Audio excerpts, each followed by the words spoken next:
For 6 years as a full-time housewife, every time I asked my husband for living expenses, it felt like begging. $1,500 a month, an amount he made me feel like he was handing over $100,000. One day, I'd had enough. I stopped doing housework, refused to care for his wheelchair-bound mother, and even dropped our daughter off at his office for him to take care of. Then I found a job and began living my own life. When the house fell into chaos, my husband came crawling back, begging for forgiveness. Staring at the empty balance in my bank account, I mustered the courage to send my husband a message. "Mike, are you busy? It's time to transfer this month's living expenses." The message vanished into the void with not so much as a reply. My daughter, Annie, tugged on my hand, begging for cake. She kept pulling me toward the door. I tried to calm her down. "Mommy doesn't have money right now. Let's wait until Daddy gives me the money, and then I'll take you, okay?" Annie, always understanding, nodded and stopped insisting. Her reaction broke my heart. We weren't a poor family, far from it. How had it come to this? Why did my daughter have to tread so carefully just to ask for something as simple as a cake? I sent Mike another message. "Honey, are you busy? If you're not, could you transfer this month's expenses when you have a moment? Annie really wants some cake, but I don't have the money." Mentioning Annie seemed to get his attention this time. He sent me a voice message, his tone dripping with irritation. "Got it. Stop nagging." "I'm busy." "Okay, I'll send it later." Reassured, I left it at that and went to the kitchen to start cooking. Halfway through making dinner, Annie suddenly started vomiting and having diarrhea. It scared me to death. I rushed her to the hospital immediately, but when we arrived, Mike still hadn't sent the money. I didn't even have enough to pay for Annie's medication. I had no choice but to call him. As soon as Mike picked up, he snapped, his voice full of anger. "Didn't I tell you I'm busy? What part of that don't you understand? You're like a debt collector. So annoying. I'll send the money when I have time. Stop bothering me." Then he hung up on me. I stood there in shock, my phone still pressed to my ear. A wave of frustration and helplessness washed over me, and tears started streaming down my face. How had my life come to this? I thought back to when I first met Mike. We'd been introduced through mutual friends, and it was love at first sight. At the time, Mike's career was just taking off. We got married quickly and moved in with his mother, Susan. Susan had been wheelchair-bound for years. Her condition had made her temper volatile, and most housekeepers couldn't stand working for her. Mike, focused on advancing his career, had asked me to quit my job and become a full-time housewife. This way, I could manage the household and take care of his mother. He'd promised me that if I stayed home, he would hand over his entire salary, making me the true mistress of the household. In the beginning, he kept his promises. He promised he would hand me his paycheck every month without fail, but over time he began making excuses. He needed money for business entertainment to maintain relationships with his superiors, and so on. Eventually, he took the salary card back.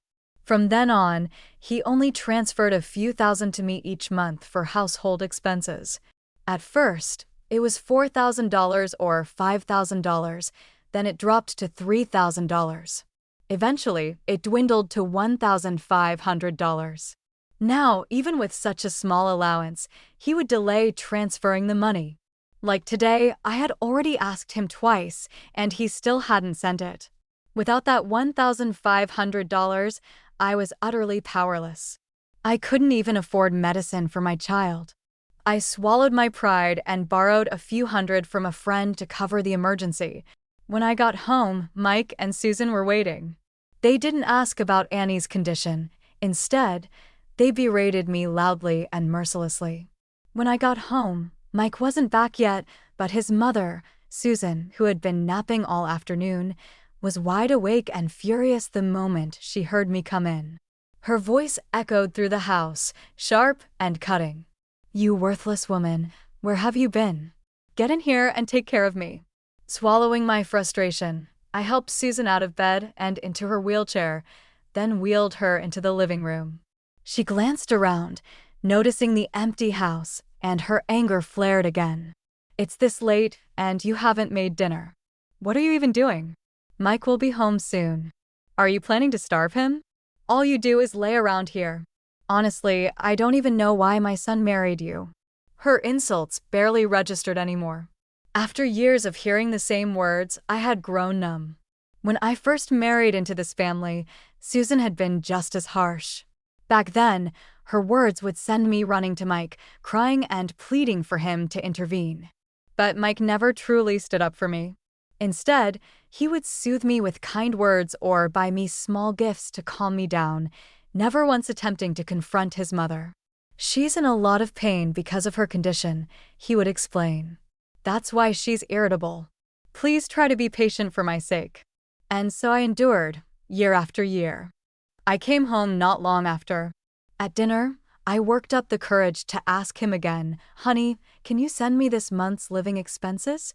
Now I'm out of money, and I need to buy groceries tomorrow."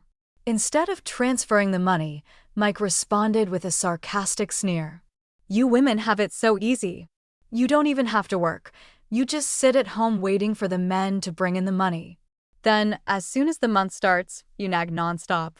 Do you have any idea how hard I work to earn that money?" He said it as if I had chosen not to work, as if I had always been this dependent. I had quit my job to become a housewife because he begged me to. As if his words weren't enough, Susan chimed in, throwing fuel on the fire. "Exactly. My son works so hard every day, and you're always pestering him for money. You think he's made of money? You should learn to spend less." I tried to reason with them. I've been budgeting as tightly as I can. $1,500 a month barely covers groceries, utilities, and Annie's snacks. Mike slammed his plate down, cutting me off. "What do you mean $1,500 isn't enough? How much more do you want, you greedy woman?" Every word felt like a dagger, each one stabbing deeper than the last. At first, I thought I could let it go, just endure it like always.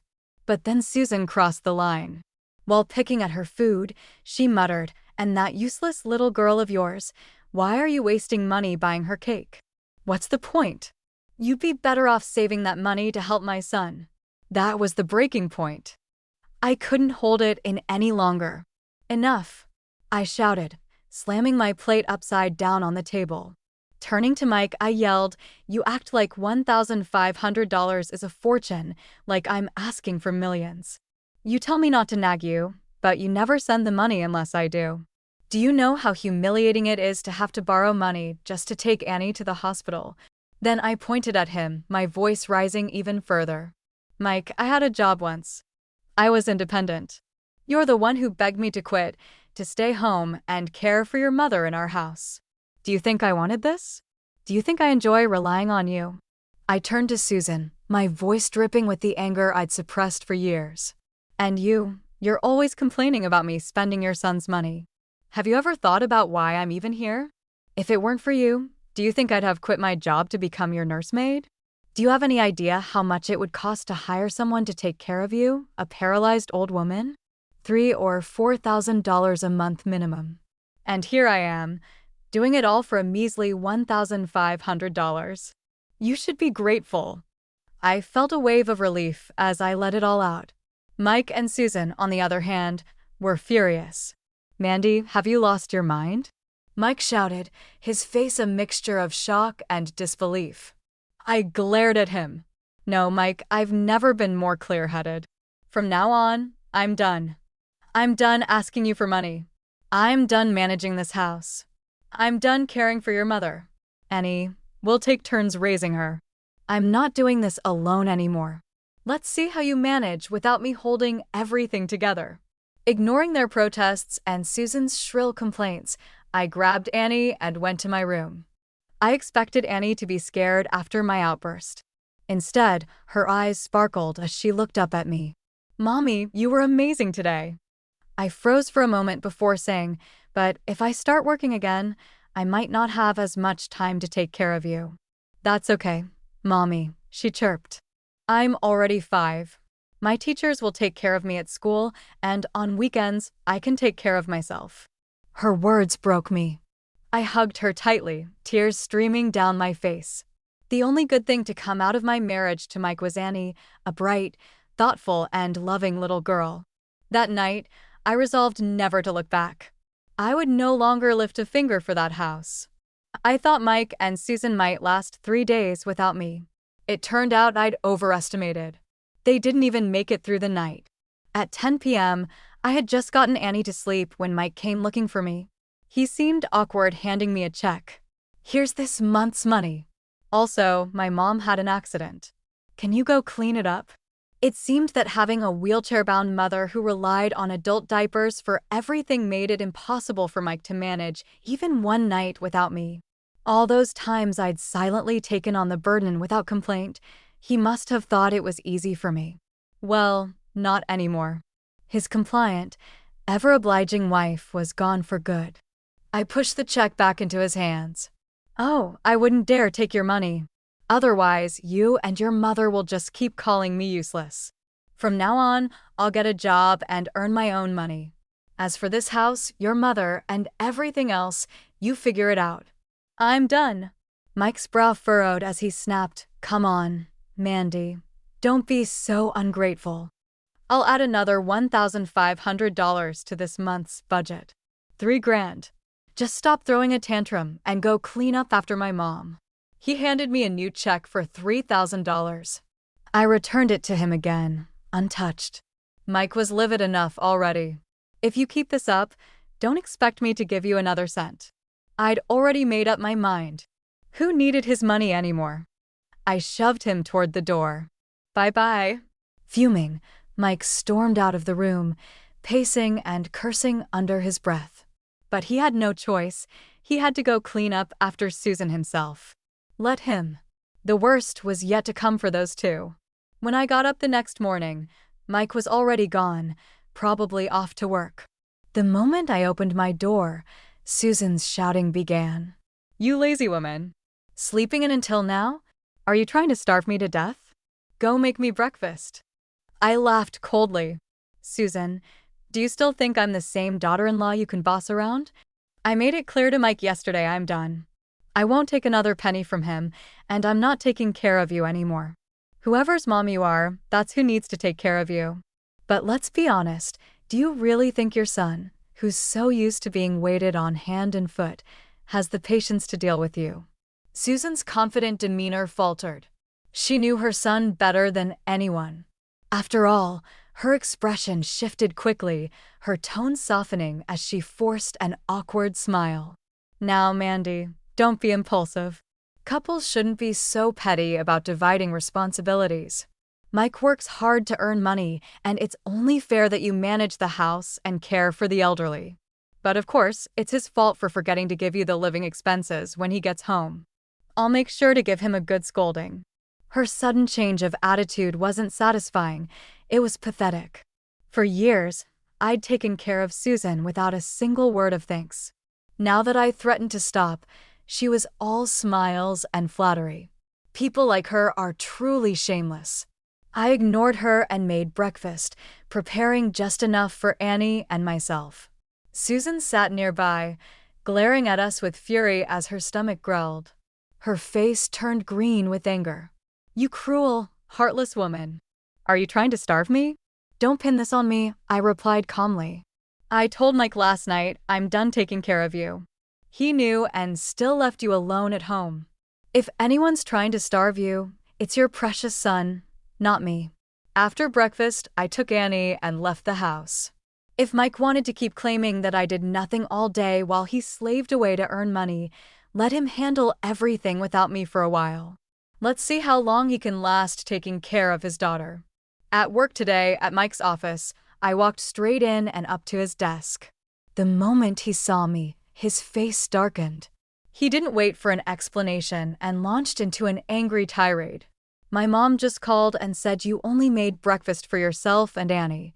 Completely ignoring her, I met his glare calmly and replied, "I believe I made myself very clear last night. I'm not taking another dime from you, and I'm done taking care of your mom. Do you not understand plain words?" Mike, clearly conscious of his colleagues nearby, lowered his voice but couldn't hide his irritation. Then why are you here? Can't you see I'm busy? Oh, so only you get to be busy? Let me tell you, Mike, I'm busy too. I'm busy looking for a job. Since we're heading toward an equal partnership marriage, it's only fair we share parenting duties equally. I don't owe you anything. I took care of Annie yesterday. Today she's all yours. As if on cue, Annie let go of my hand and ran over to Mike. Daddy, it's your turn to take care of me today. Mommy needs a break. Mike's face flushed with frustration. Mandy, are you insane? What do you expect me to do? Bring a child to work? How does that look? That's your problem to figure out, I said firmly, shrugging off his attempt to grab my arm as I turned and walked out the door. After leaving Mike's office, I went straight to a domestic staffing agency to look for a job. My qualifications weren't anything special, and years as a full-time housewife had left me out of touch with the professional world. At my age, it was unlikely a corporate job would even consider me, but housekeeping, that was my forte. To my surprise, I aced 2 interviews. Both agencies were impressed with my skills and assured me they'd contact me for trial assignments as soon as a suitable family needed help. Walking out of those interviews, I felt a renewed sense of hope for the future. If I was going to do housework anyway, I might as well do it for people who valued it.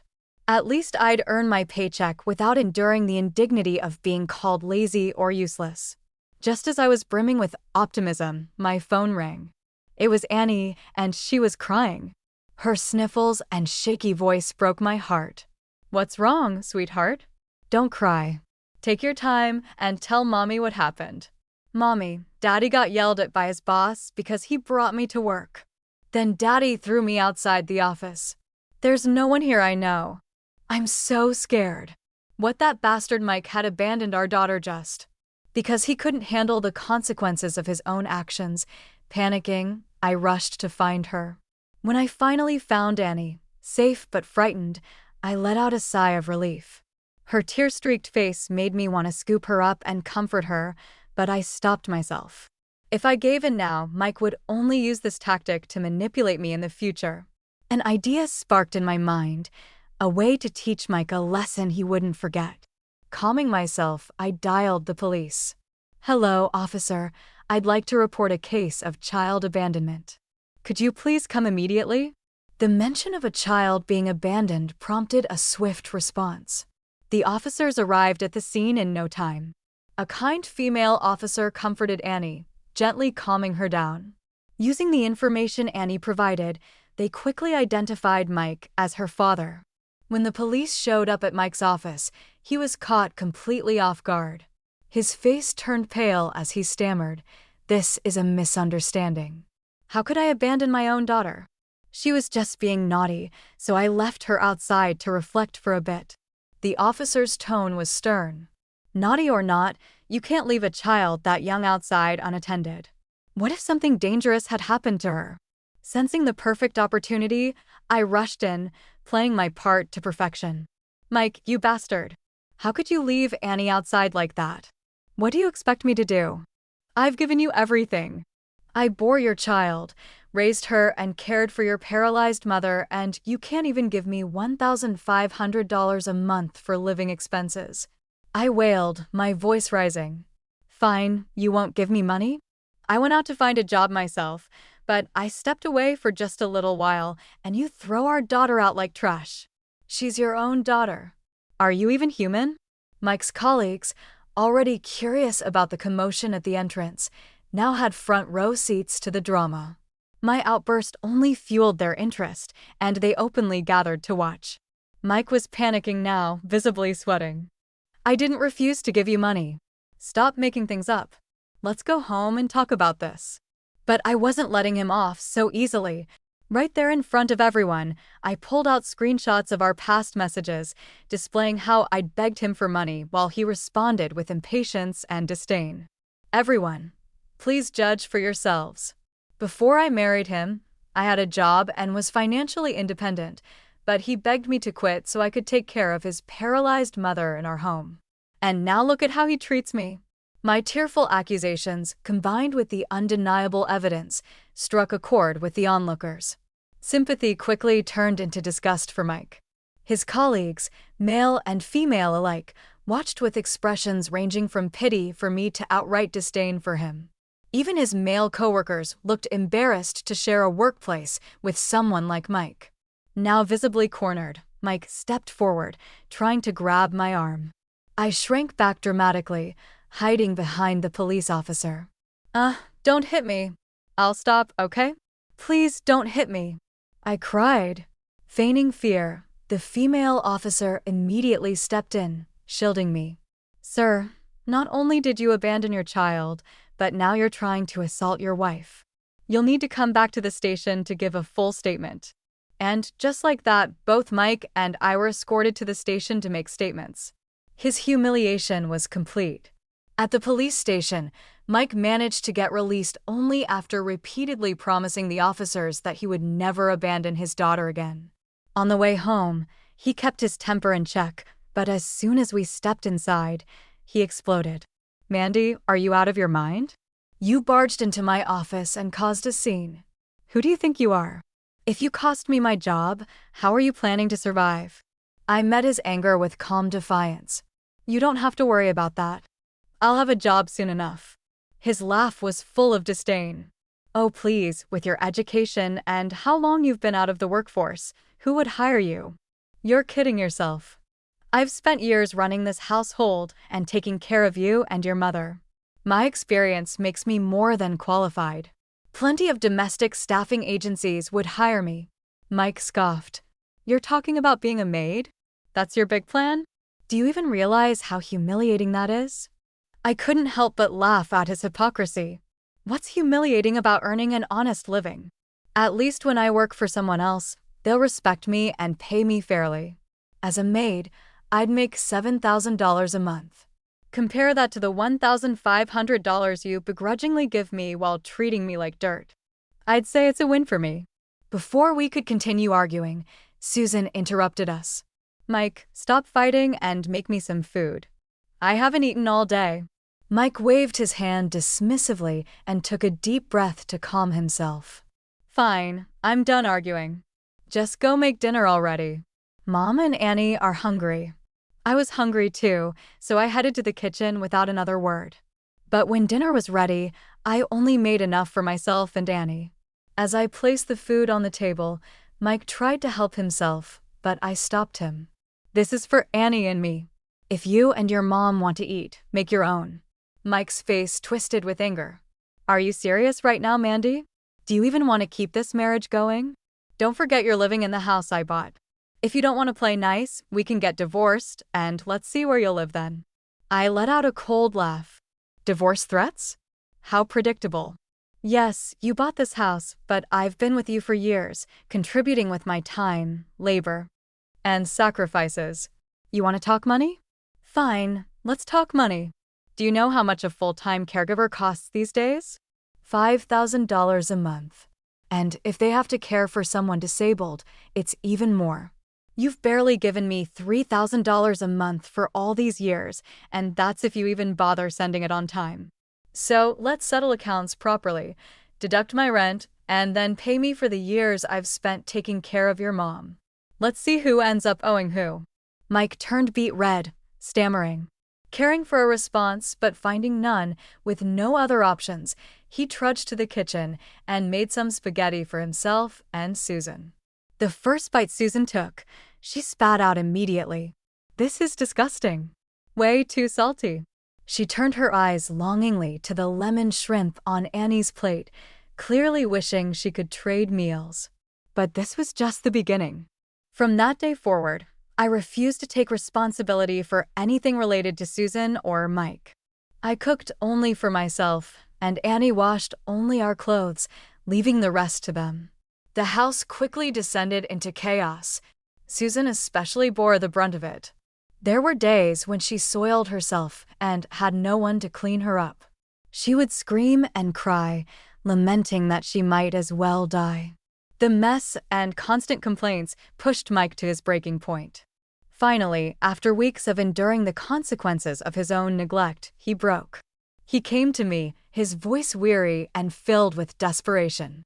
Mandy, I'm sorry. Please, let's work this out. When Susan had yet another incident, leaking onto her bed while Mike was in the middle of a video conference, the house turned chaotic again. Despite trying to maintain his professional demeanor, Susan's incessant yelling, complaining about her condition, and demanding immediate attention disrupted the entire meeting. After he ended the call, Mike finally broke down. He came to me, tears streaming down his face, his tone pitiful. I'm sorry, honey. I know I was wrong. You've worked so hard to take care of this family, and I shouldn't have treated you that way. Please forgive me just this once. From now on, I'll send you the living expenses on time. I'll even raise it to $3,000. No, wait, $4,000 a month. How about that? If this had been in the past, I might have caved, but no, I didn't need him anymore. The domestic staffing agency had already lined me up with a job. A family was looking for a caregiver to care for their mother, a double amputee with a difficult temperament. The position paid $7,000 a month. Temperamental? That was a non-issue for me. After years of dealing with Susan, I could handle anyone. They were impressed by my experience caring for a paralyzed family member and had recommended me to the family. The job started the next day. I looked at Mike and smirked. For $1,000? Who are you trying to fool? Mike panicked, quickly changing tactics. Fine, I'll hand over my entire paycheck every month. We can go back to how things were before, okay? No, his voice trembled. Why not? I couldn't help but laugh, raising my voice just enough to ensure Susan could hear from the other room. I have a new job now. Starting tomorrow, I'll be working as a live-in caregiver for a double amputee. Guess what? They're paying me $7,000 a month. Mike scoffed, his disbelief written all over his face. $7,000 for a maid? You've got to be kidding me. You're being scammed. Oh, it's no scam. The pay is high because their mother has a terrible temper and has scared off every other caregiver they've tried to hire. But I'm not worried. No.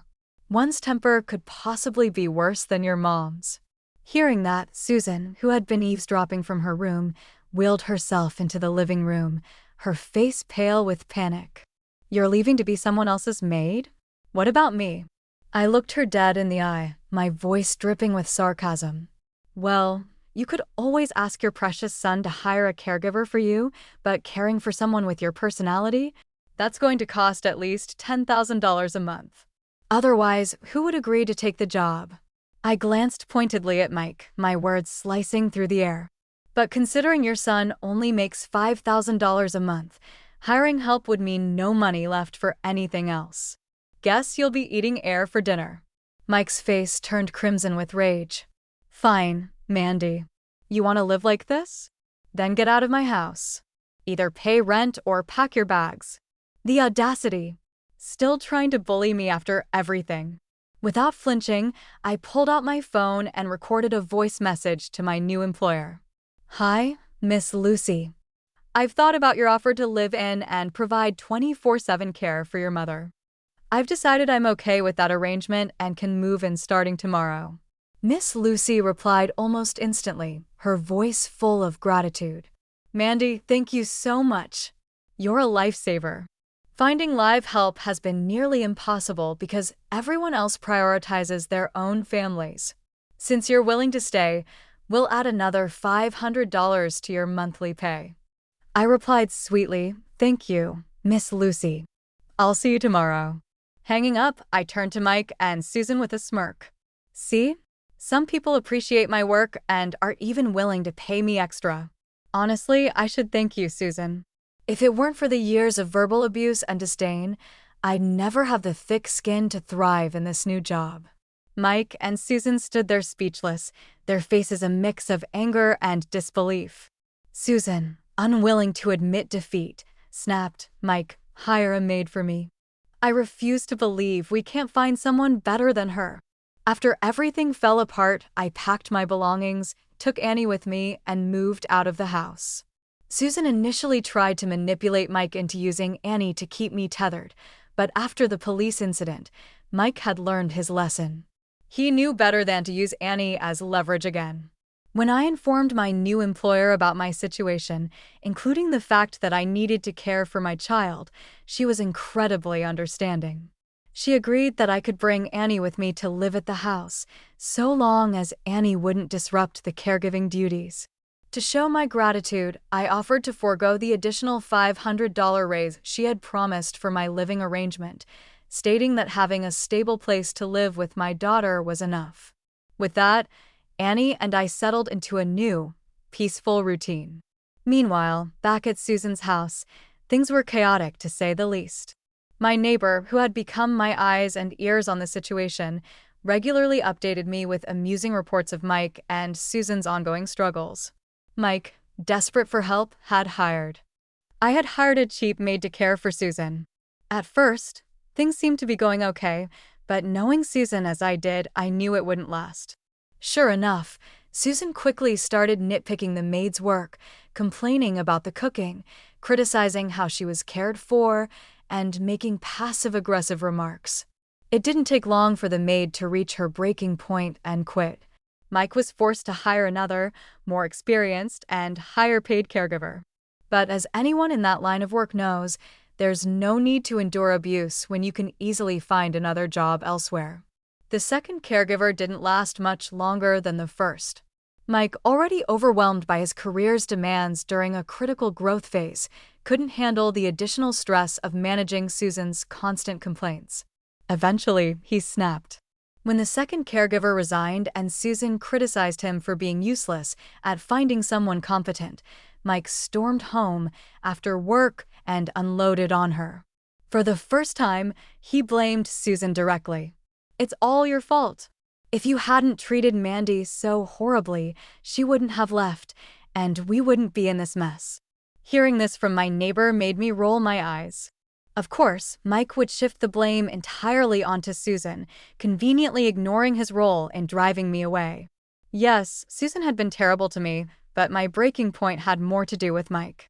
I had sacrificed my career and independence to support him and his family, only to be treated with disdain and to have to beg for even the smallest bit of financial support.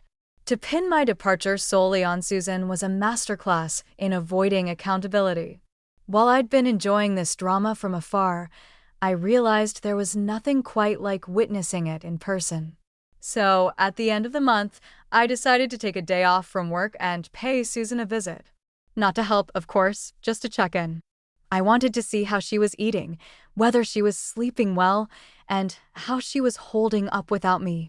After all, who better to evaluate the consequences of her choices than me?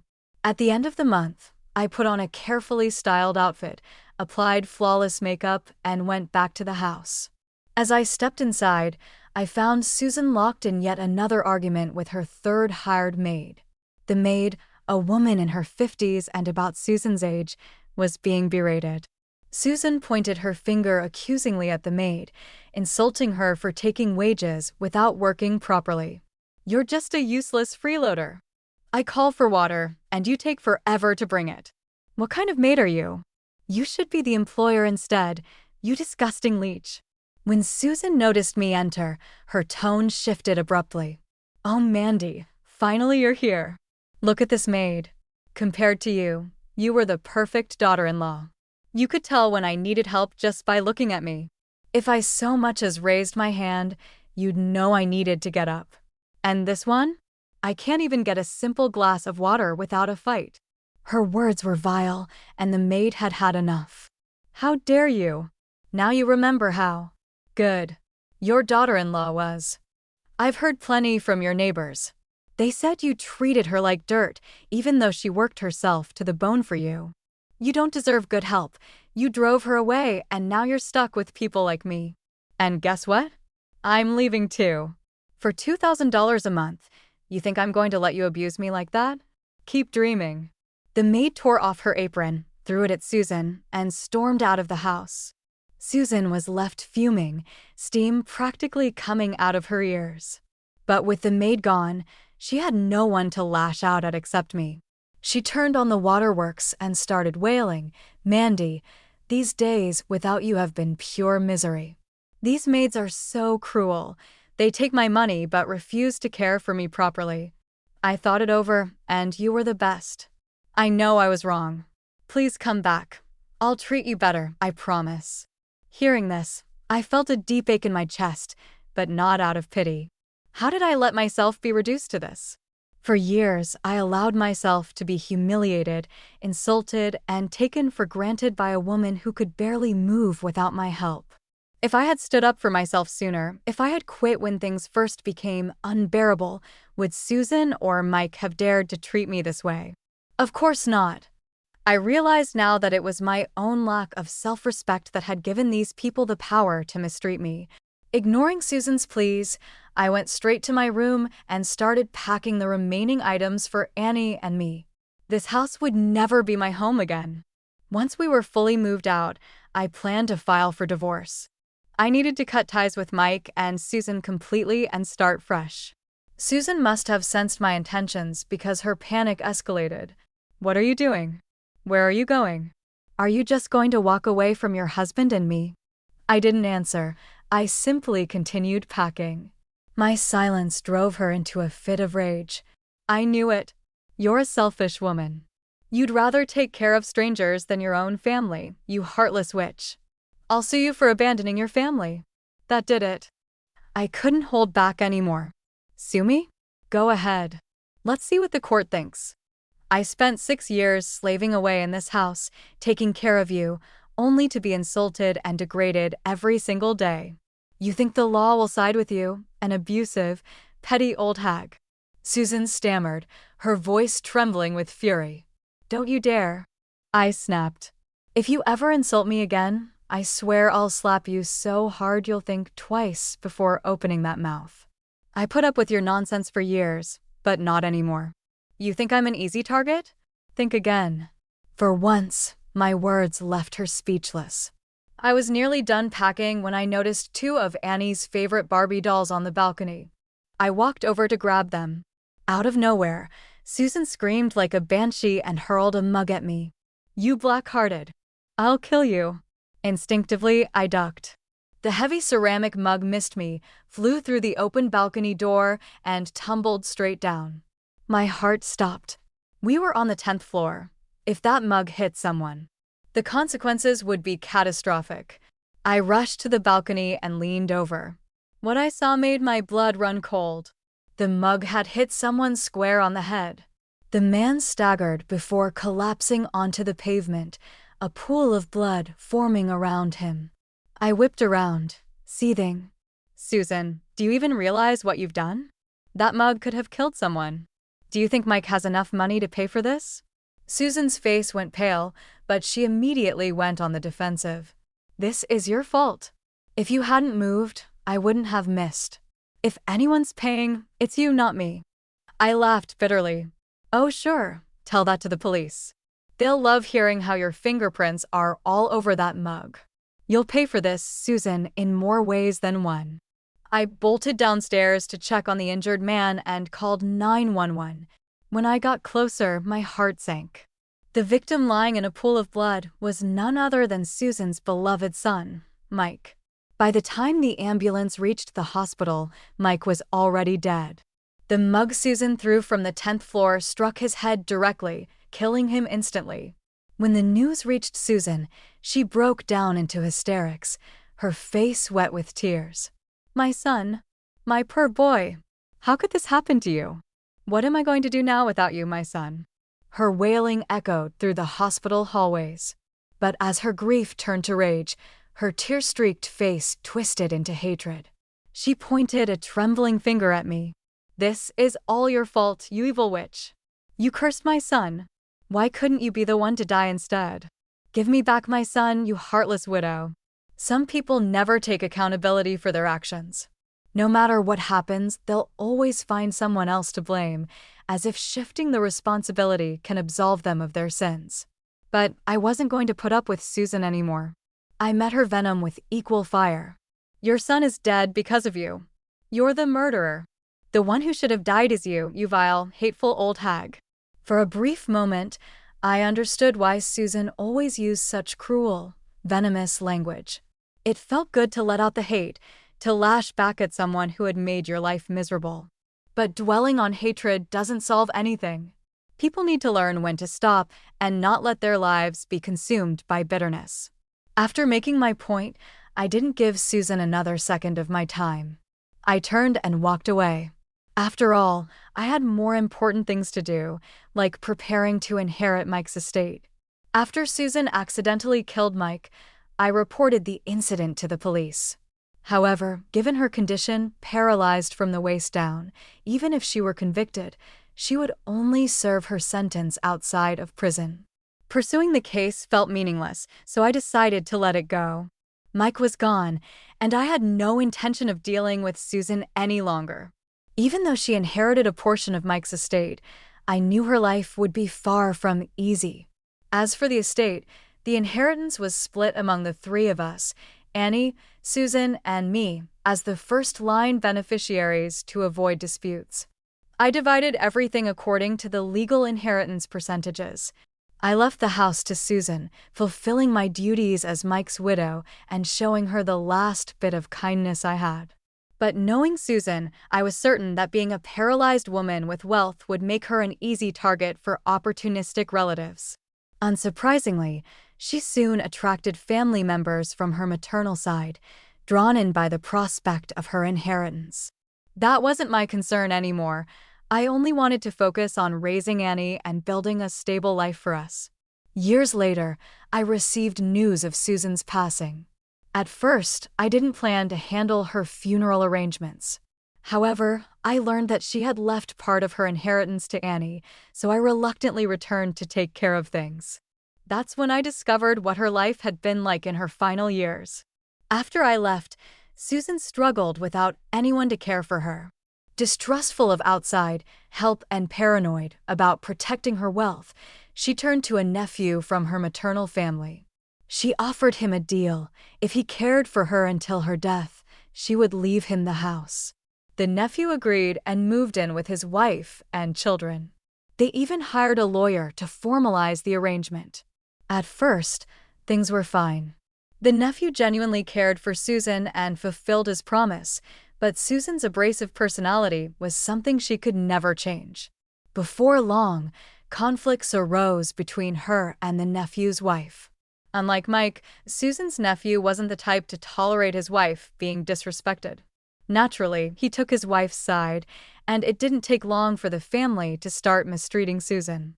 They didn't care about her well-being and only wanted her gone as quickly as possible so they could inherit the house. What they didn't expect was that Susan had a plan of her own.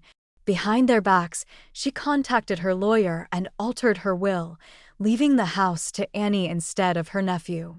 When Susan finally passed, the nephew was furious. He attempted to contest the will, but I immediately involved the police to ensure the law was upheld. With a valid will in place, there was no room for dispute. Susan's nephew had no choice but to accept the outcome. I swiftly arranged Susan's funeral and wasted no time selling the house. With the money from the sale, I took Annie and left for good.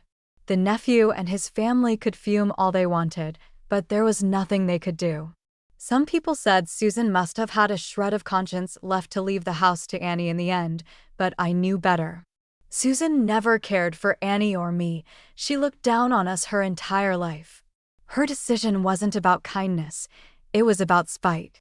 She would rather see the house go to Annie than let her abusive nephew benefit from her death. If Susan had truly cared about Annie, she would have used the house as leverage to force me to care for her in her final years. In the end, though, her petty revenge worked in our favor. Her family tore each other apart, but the house came full circle back to Annie. It's funny how life works. Sometimes it seems like the universe really does favor those who try to do